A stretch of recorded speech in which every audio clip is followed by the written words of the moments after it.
Hey everyone, today we are checking out the brand new Fender Player 2 Telecaster. This video is coming to you courtesy of Zzounds, who have this guitar sent to me on loan. If you're interested in this guitar, please check it out through the link below, and I hope you enjoy the video.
Hey folks, welcome to the channel and thank you for checking out this video of the Fender Player 2 Telecaster. Again, I want to say a huge thanks to Zzounds for sending this over to me so I could bring you this review.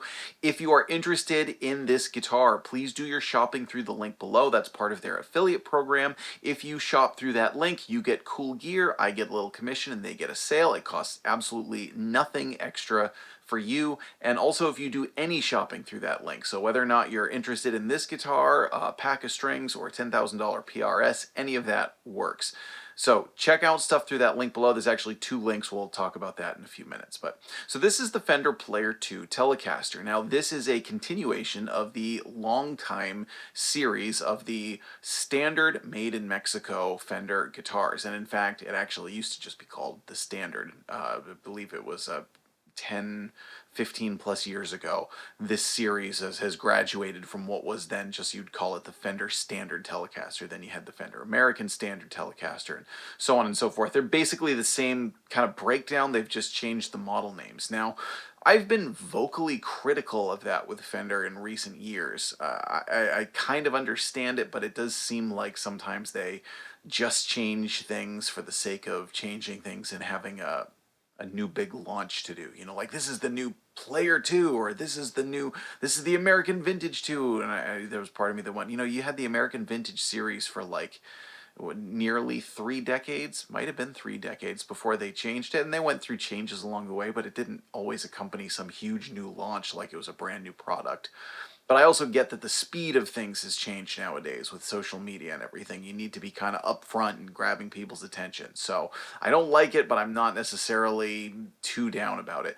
This one is, I think, an upgrade from their earlier ones. It's not an amazing guitar. It didn't absolutely blow me away, but it's a really good guitar that is definitely a step up from the other ones in this line. This particular model has a rosewood fingerboard. You can also get it with a maple fingerboard. This one has rolled edges on the fingerboard and a C-shaped neck, so the neck itself is very comfortable.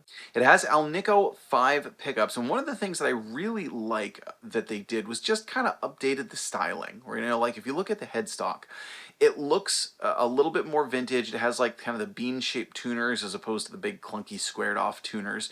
The way that they're doing the headstock logo is more of a throwback to the vintage era.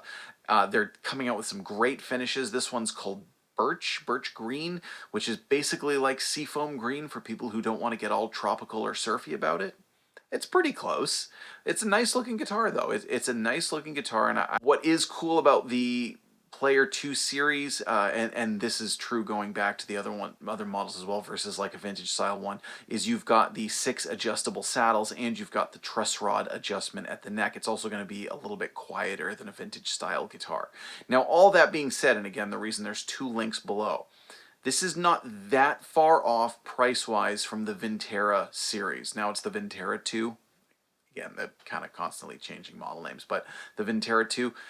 The Vinteras are superb guitars. I think Fender has always been doing an amazing job with that series of guitars. That was the Classic series for a while, and there was the Classic Player series, and with Telecasters there was the Baja series, and then there was the Vintera and the Vintera 2.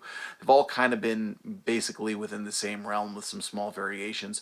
Those guitars are phenomenal. In fact, I had the opportunity the other day to play a Vintera 2 at a friend of mine's place, and I just absolutely loved it. This guitar, it's a good guitar. It's a really good guitar. It's a guitar you can go out and be proud of. You can make some great music on it. The one thing about this guitar that I wasn't entirely thrilled with was I thought the it's funny because when I was recording it, I thought that the pickups sounded a little bit muffled. I actually think they sounded better on the playback. Then when I went to edit the video, I went, you know, those sound a little better than I expected. Now, that being said, it's not really that atypical for people to get a guitar like this and then swap out the pickups and the wiring. The cool thing is kind of the sky's the limit with a guitar, you know, particularly a Fender, which are very easy to modify. The pickups weren't quite as good as some of the other updates, but they didn't sound bad. They didn't sound cheap or awful or like, oh, you have to change the pickups. It certainly wasn't like that. So again, I think this guitar sits right where it should. It's not overpriced. It's not necessarily a steal. I think it's, you know, in today's market, I think it's kind of like right on the money. And I will say again, also, one of the things Fender has always had a good handle on is the sort of step system regarding what you get for your money, right? So this is a good guitar, but you know, you don't want to make a guitar at this price point way better than the guitar that's at this price point, because then nobody would buy this guitar, and the people who buy this guitar would kind of go like, well, why did I waste my money when I could have bought something cheaper? Fender has always had a good handle on that, and kind of like you get sort of the right amount for what you invest in their guitars. I think this is a good guitar. So again, I've put a link below to both this guitar and the Vintera 2. If you're in the market for something just a little bit more, I think the Vintera series are awesome. The one caveat with those, again, though, would be you don't have the fine tuning, you don't have the 6-saddle bridge, you don't have the truss rod adjustment in the neck. It is more true to a vintage style guitar. So if those kind of fine points of setup are important to you, then this one still might be the better buy. Now, today I am showing this off through a Fender Blues Junior, and again, part of that is that I didn't want to, you know, I could have played it through a much higher end amp, but there are going to be players from all across the experience and budget spectrum playing this, you know, so I wanted to play an amplifier that kind of covered all the bases. You know, Fender Blues Junior used by a lot of people across the entire guitar playing world. Now, the one place I did splurge a little bit here in this video to bring you some high quality tone is for the overdriven tones. I am using the Browne Amplification Carbon X. This is one of my new favorite overdrive pedals. So you've just heard it in a jam, and I did use both sides of the overdrive in the jam.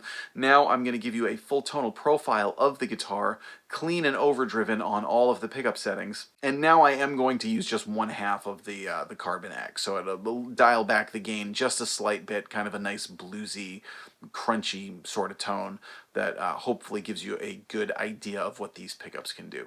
So let us know what you think. Are you someone like me? Do you kind of see this again as like, you know, isn't this just a graduation of the old Fender standard Telecaster? Why the constant name changes?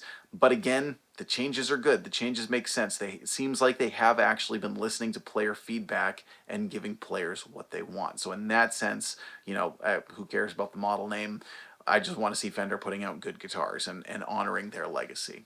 Let us know what you think. I'm Jack Fossett. Please remember to like, share, and subscribe. Do your shopping through that link below to support me and Zzounds doing the affiliate program. And I hope you enjoy the rest of the video.